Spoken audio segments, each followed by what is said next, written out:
Okay, hope you're all doing great. Mwena muliba akabi. Yep. Ino message jengendo okubawa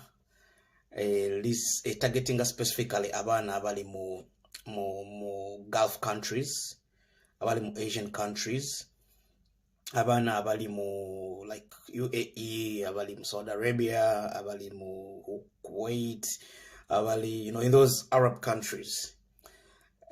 Waliwo kintu ekigenda mu maaso, abantu naddala banene abayita ba agent abatwala abantu e Bulaaya.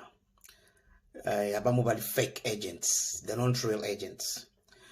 Babba abantu, batandise okubba abantu, ate babadde babba abaana okusinga babba abaana bali mu side zeyo mu Saudi Arabia.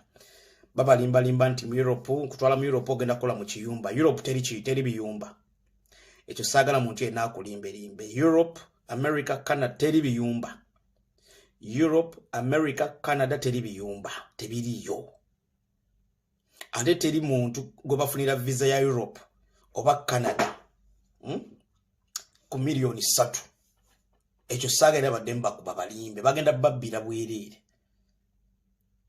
Naye walobi agent ezimu eziri e Kampala awo, ziyita abantu zibagamba ntwala abantu e Bulaaya, ntwala abantu e Poland, ntwala abantu e Canada, ntwala wa kati wayo sente noziwayo bwoti for starters.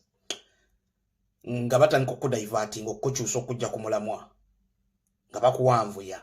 Era kye kigenda okuggwera nga bagamba lwaki togenze ku wano Dubai, oba n'ogende e Qatar oba ki nga tu processing ebintu byo bakiyita kye bayita bakuzanidde ku psychology. Actually bakuzanidde ku psychology ku bwongo obwo, because gwe jjukira walayo sente ezo ng'omanyi ogenda Canada oba ogenda Europe oba ogenda wa kati already batwala abantu e Dubai bikati eno bagyetanga teeke gye bakubiramu.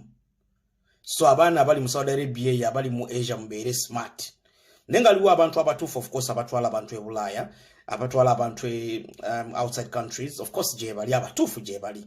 Yeah, naye no message egenda kuba fere ba fake, abali fake. Mukira okufera abaana, okulimbalimba abaana.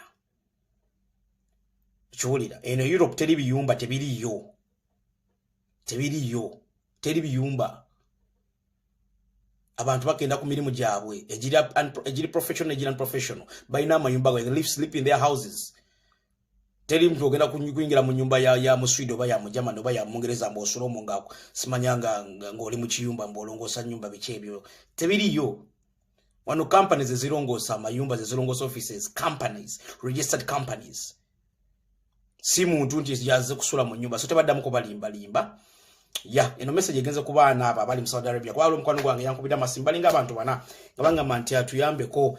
Waliwo omusajja yangambye bwati ne bwati ayagala kuntwala mu Germany mbu ngenda mu kiyumba bikine mugamba what?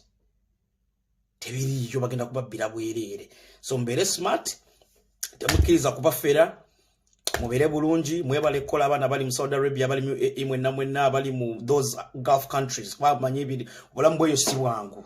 Obulamu bwa Gulf countries si bwangu. It's not easy as people think. Abaana abali era they really go through a lot. Bagenda through a lot of stuff. So si byangu ngafu wano wetuli mu Europe n'abali mu America oba bali Canada oba wa okitegeera. Na wano si byangu naye of course era wano it's a bit easier.